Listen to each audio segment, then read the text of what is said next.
avec nous Mario Beauregard. Bonjour Mario. Bonjour Audrey. Tu nous avais partagé dans un précédent épisode ton expérience de mort imminente et tes expériences spirituelles. Et j'invite les auditeurs à écouter ce parcours de vie atypique, si c'est pas encore fait.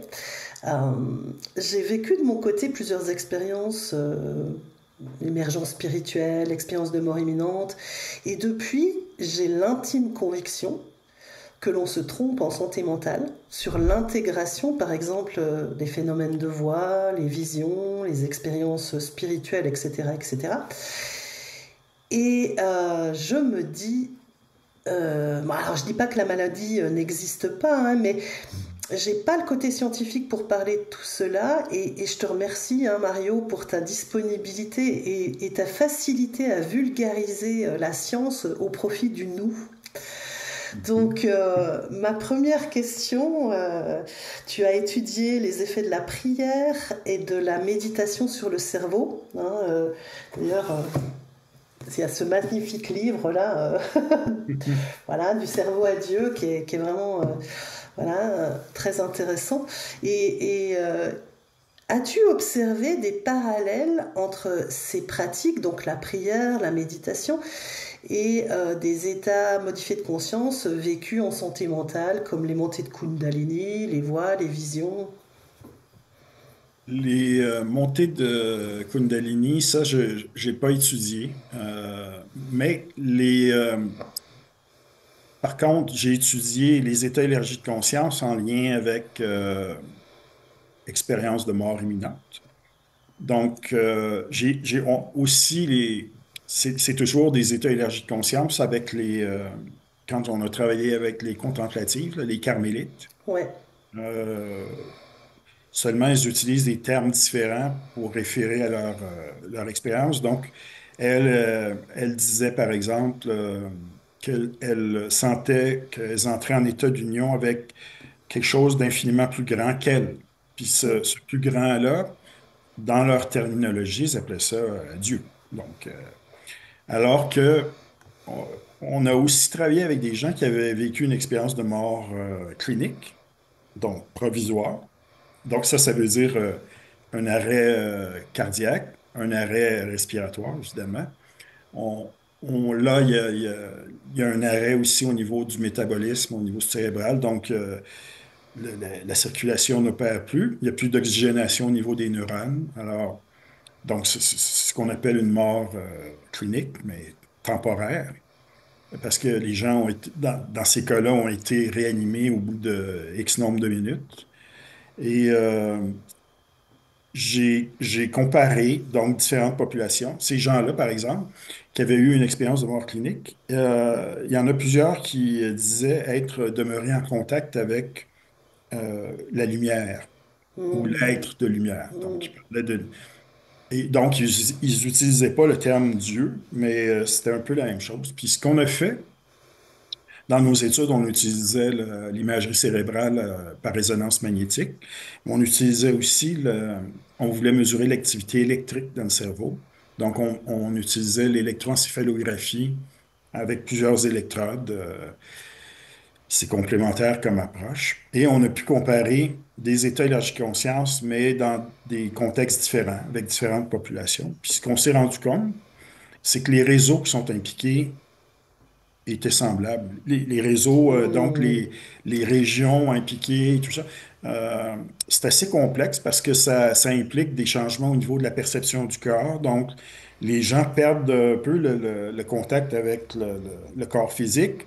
Donc, on voit avec le scanner de résonance magnétique à ce moment-là, toute la zone qui est associée à la représentation du corps dans l'espace, elle est comme déactivée. Elle se désactive parce que la personne perd le contact avec cet aspect-là. On voit des changements aussi au niveau par exemple, tout ce qui concerne la représentation de l'ego, le petit moi, ce à quoi la personne s'identifie au niveau de sa personnalité, son identité, disparaît progressivement dans cette expérience-là.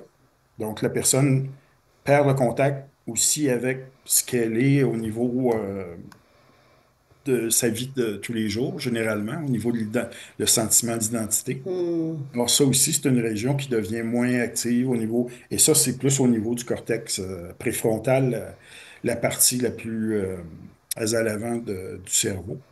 Donc, on voit des changements, il y a des manifestations au niveau émotionnel et tout ça, mais finalement, on s'est rendu compte que les changements au niveau électrique aussi, les ondes, euh, il y a un élargissement du champ de conscience, plus la fréquence des ondes cérébrales se rapproche de l'état de mort clinique, qui est zéro. Ok. Ouais. Finalement, c'est ça qu'on a découvert. Puis, donc, c'est super intéressant.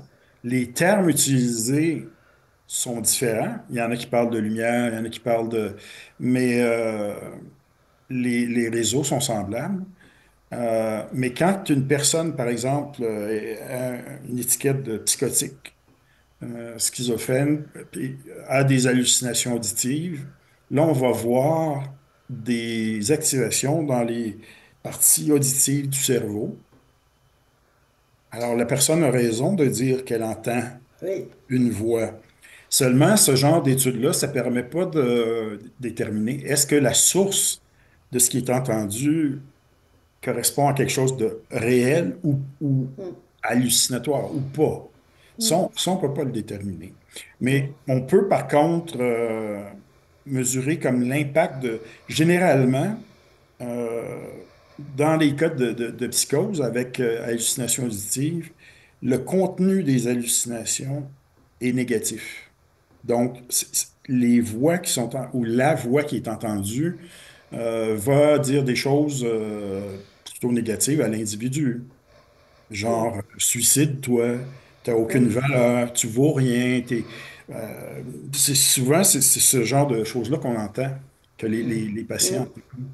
Alors que dans les expériences spirituelles, c'est pas du tout ça. C'est au contraire, ce qui peut être entendu va être d'abord le contenu est très positif, généralement. Ça va être Hmm. différent.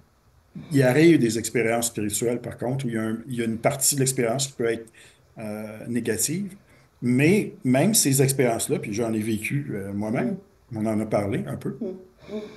ça va avoir quand même des répercussions positives sur l'individu en termes de transformation, éventuellement. Même des choses qui ont l'air assez épouvantables. La littérature scientifique, là, les études nous montrent que ce qui n'est pas le cas avec les hallucinations auditives, qui Hmm. sont à caractère négatif la plupart du temps, Hmm. comme je le dis. Hmm. Fait que ça, c'est une façon d'être capable de distinguer. Mais en tout cas, pour les états élargis de conscience, euh, ce que nous, on a trouvé, c'est que les zones cérébrales, les fréquences sont semblables et les réseaux qui sont impliqués sont semblables aussi Hmm. dans ces expériences-là. Il y a une notion, enfin moi alors moi ça a rien, j'ai passé une petite étude, rien à voir avec ce que vous faites vous, mais quand même où on a comparé mon vécu d'émergence spirituelle avec une personne qui avait un diagnostic de psychose paranoïaque Mhm. pour comparer les deux en fait, hein, et il y avait effectivement des choses très similaires. Il y avait aussi le fait que chez moi ça n'a pas duré dans le temps. En fait, c'était voilà, le côté très sombre et très négatif finalement a vite été mis en lumière par quelque chose de plus spirituel, on va dire. Voilà. Mhm. Ah, OK. Ouais. Il y avait aussi ça, ouais. Euh, J'aimerais revenir parce que voilà, il y a un point aussi qui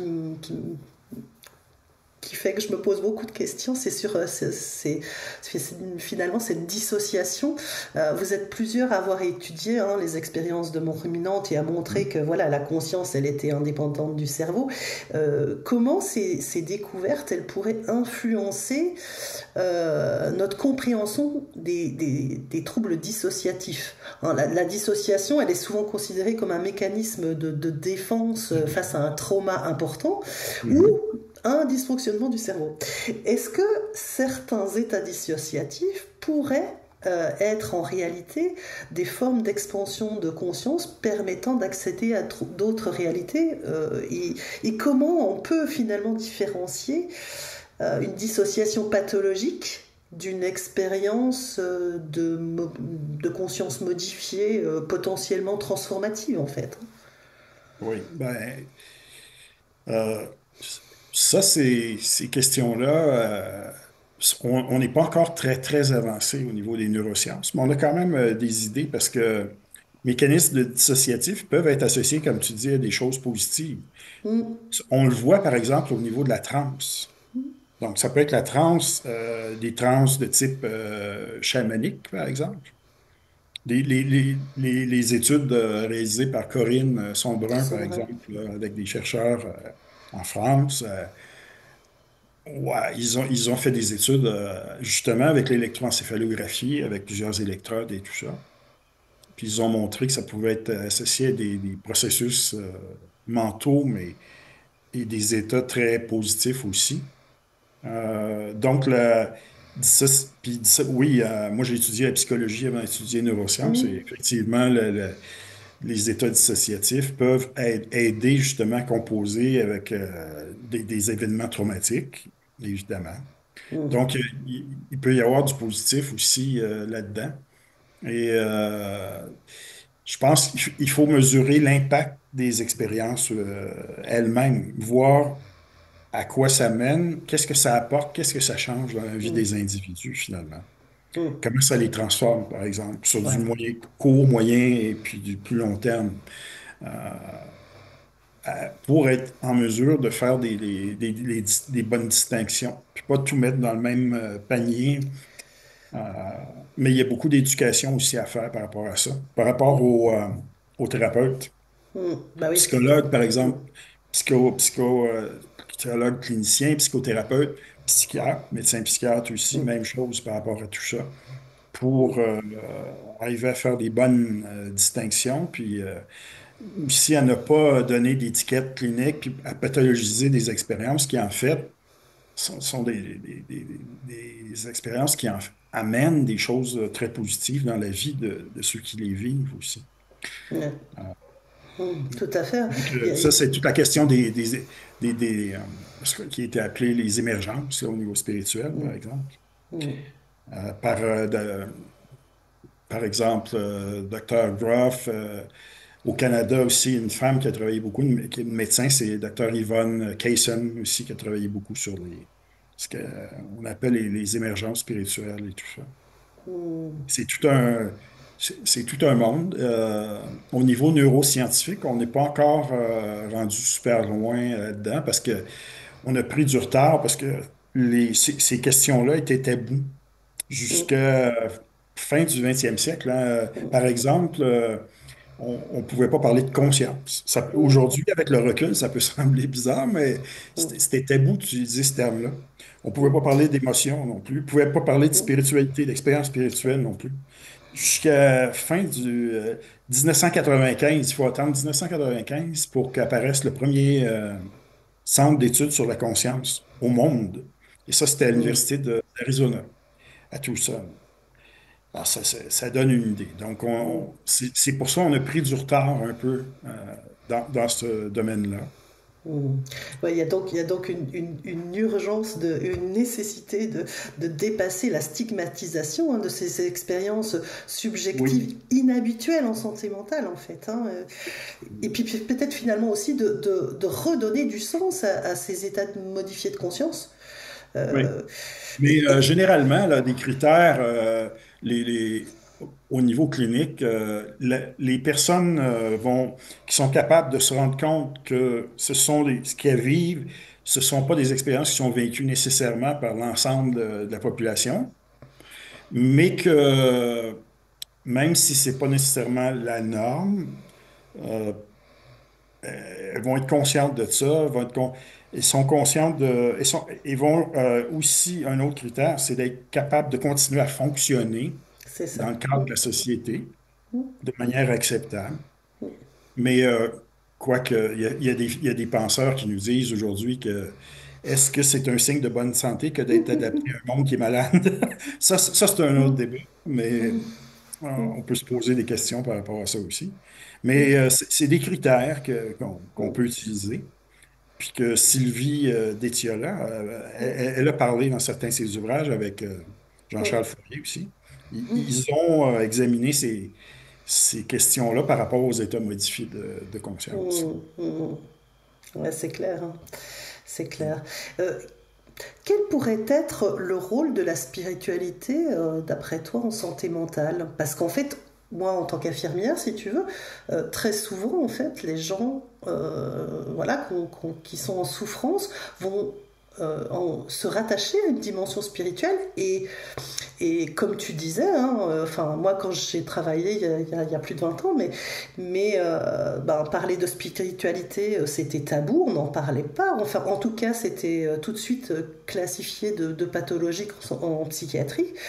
Euh, euh, et, et, oui, comment Mais on ça a pourrait... évolué. Ça a évolué Ouais. beaucoup parce que Mm. maintenant, c'est devenu un champ de recherche en soi. Ouais. Puis, dans les quelques dernières décennies, là, il y a eu beaucoup, beaucoup d'études qui ont été publiées qui montrent que ce qu'on appelle spiritualité, pas nécessairement religion, mais Mm. spiritualité, c'est associé à de la guérison, souvent plus rapide. On va se remettre plus rapidement de certaines chirurgies. On va aussi être en meilleure santé au niveau mental, puis au niveau physique aussi. Si on compare, là, il y a eu plein d'études faites dans le domaine de ce qu'on appelle la psychoneuroimmunologie. Mm. Et là, donc, ils mesurent, ils font des corrélations entre certains paramètres au niveau de l'état mental, les émotions, tout ça, puis ce qui se passe au niveau de l'immunité, par exemple. Et puis, on voit que ils ont réussi à montrer que ce qu'on appelle spiritualité est associé vraiment à une meilleure santé au niveau physique et au niveau mental. Mm. Oui, ça a un rôle de plus en plus important. Et il y a des études récentes là, sur les paramètres essentiels ou les facteurs de guérison. La spiritualité, c'est un des principaux facteurs de guérison. Une des clés essentielles de la guérison, c'est Mm. avoir une vie spirituelle. Mm. C'est clair, ça me semble évident aussi. Donc, là, il y a de plus en plus d'universités à travers le monde qui se mettent à intégrer ça, ces choses-là, dans le cadre de... Souvent, c'est dans les programmes de ce qu'ils appellent médecine intégrative. Là, Mm. donc, on combine la médecine traditionnelle, mais avec des approches alternatives et complémentaires. Et on se met à enseigner. Donc, aux États-Unis, par exemple, à Harvard, Duke University, des grandes universités privées, là, de la côte Est américaine qui maintenant intègrent ça dans les programmes pour les futurs médecins, mais aussi pour les infirmiers, Mm. de plus en plus. Puis en Suisse, ils sont à l'avant-garde à ce niveau-là. Oui, ça vient. Ça Oui. vient. Ouais, c'est vrai. Beaucoup au niveau des soins palliatifs aussi. Ouais. On le Mm. voit. Ouais. Ouais, ouais, il y a des belles choses qui Mhm. sont, voilà, qui sont en train de se préparer pour les années à venir. Oui. En- dans de nombreuses traditions, hein, comme celle de l'Advaita Vendetta, là, et dans Mhm. la non-dualité, on parle également de cette notion d'unité, hein, qu'on retrouve dans ton livre et dans tes Oui. expériences. Et tu as donc créé une approche l'holosynthèse et tu parles du petit moi, du grand moi, le soi de Jung, Mhm. etc. On peut mettre n'importe quel Oui. terme là-dessus. Est-ce que tu Oui. pourrais voilà, présenter cette méthode aux gens Oui, qui ben nous ça, écoutent?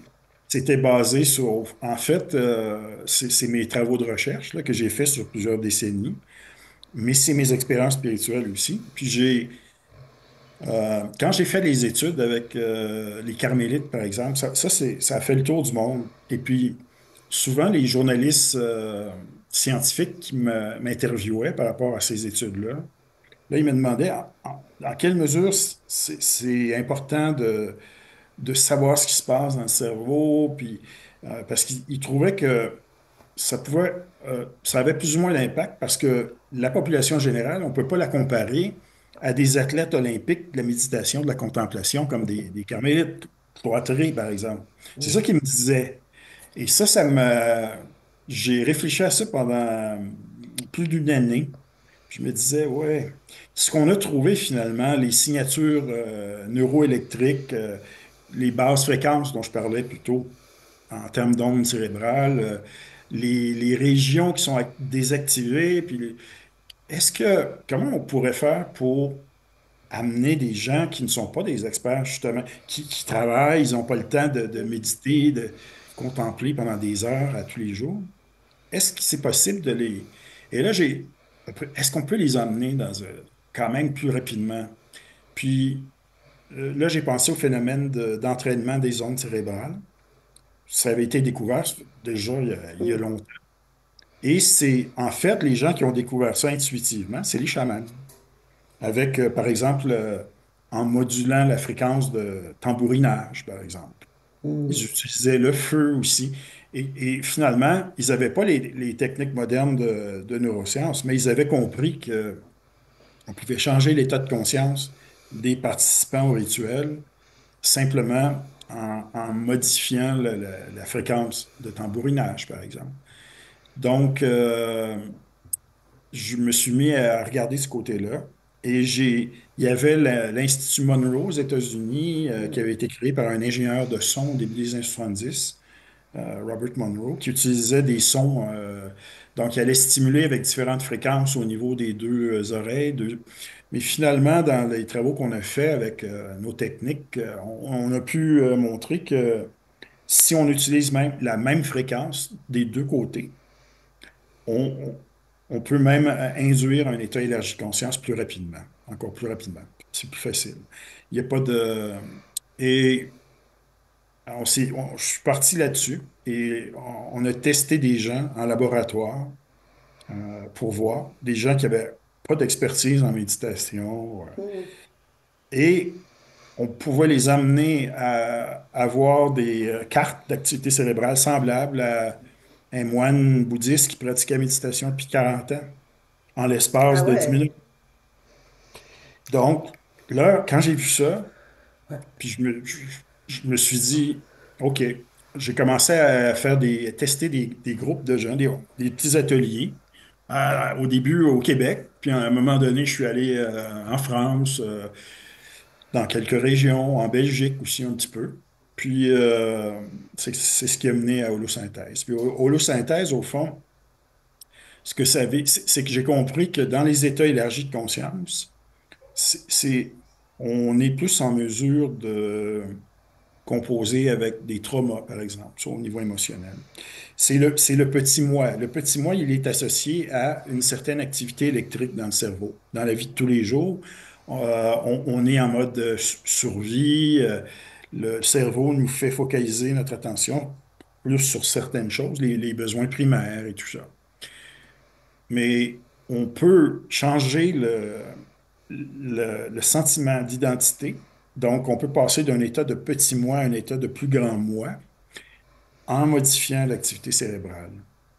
Et donc, dans Holosynthèse, ben, on a un accompagnant et on a des personnes accompagnées. Et l'accompagnant va utiliser va guider les gens dans des états élargis de conscience en utilisant des fréquences différentes. Puis on peut aller travailler à tous les niveaux, tous les aspects de la vie. Ça peut être des croyances limitantes, ça peut être des patterns émotionnels qu'on juge négatifs, des traumas, etc. Mais on peut aussi, on peut aller se connecter avec notre essence au niveau spirituel beaucoup plus facilement comme ça. Donc, puis là, je vais commencer. J'ai une amie qui va en Suisse qui est une experte en psychologie positive. Puis c'est une spécialiste de l'émerveillement. Elle a fait sa maîtrise en psychologie positive sur l'émerveillement. Puis c'est une fille spirituelle. C'est une Française, mais qui vit en Suisse depuis 10 ans, je pense. Elle s'appelle Morgane Lépée. Puis ensemble, on va commencer elle a déjà fait la procédure et tout ça, elle connaît ça. Puis elle va me donner un coup de main, puis on va commencer cet été, on va commencer à faire des ateliers au lieu synthèse en Suisse, par exemple. Et Mm. puis, donc, C'est un début. Mais j'ai vu des très, très beaux résultats. On voit beaucoup de petits miracles puis de grands miracles qui arrivent lorsqu'on se connecte avec le niveau spirituel. Hmm. Oui, L'essence au niveau spirituel. Au niveau physique, parfois, exemple, je ne suis pas supposé de dire ça, là, mais des rémissions, cancer en phase terminale, j'ai vu ça. Ou des guérisons de dépression, d'états dépressifs qui durent depuis des décennies, par exemple.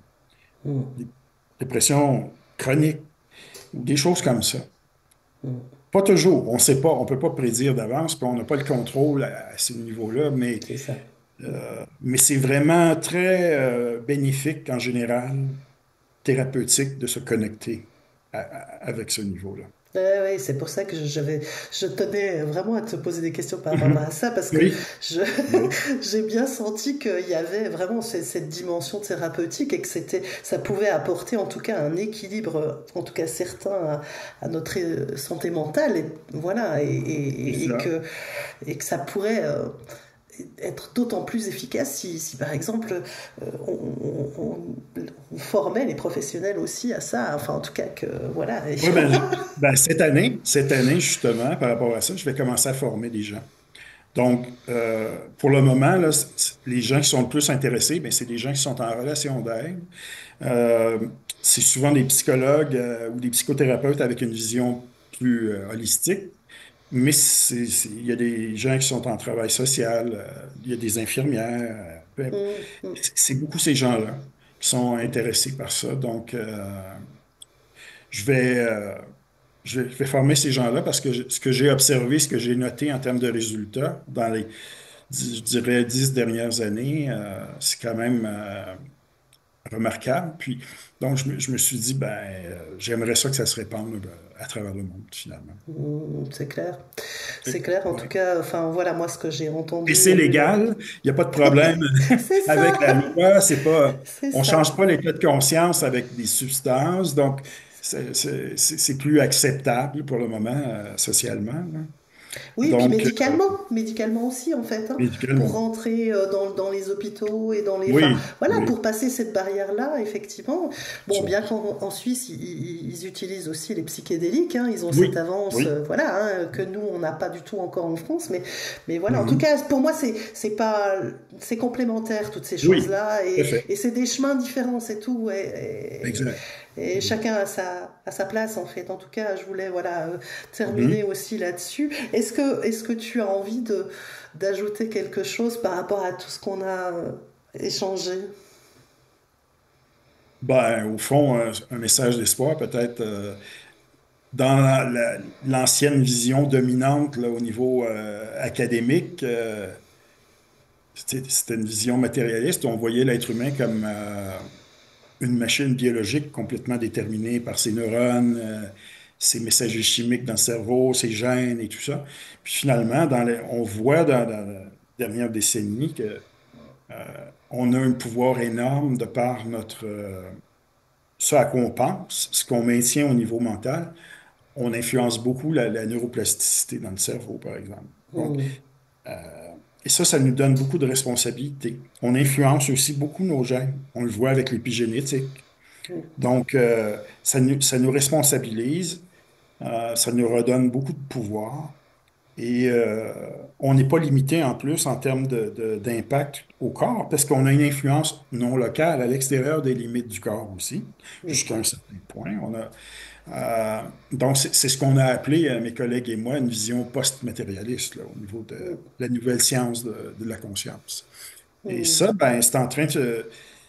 il- On est dans une période de transition entre l'ancien paradigme Hmm. dominant puis le nouveau. Il n'est pas encore installé, mais moi, je suis de plus en plus optimiste à cause des gens dans la population qui sont déjà rendus là, qui sont prêts pour ça.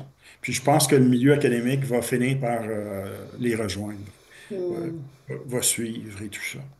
Donc, je suis optimiste à ce niveau-là. Mais c'est un message d'espoir, en fait, là. Hmm. Puis l'aspect non local, ben, c'est extraordinaire dans le sens où on voit que tout est interconnecté dans l'univers.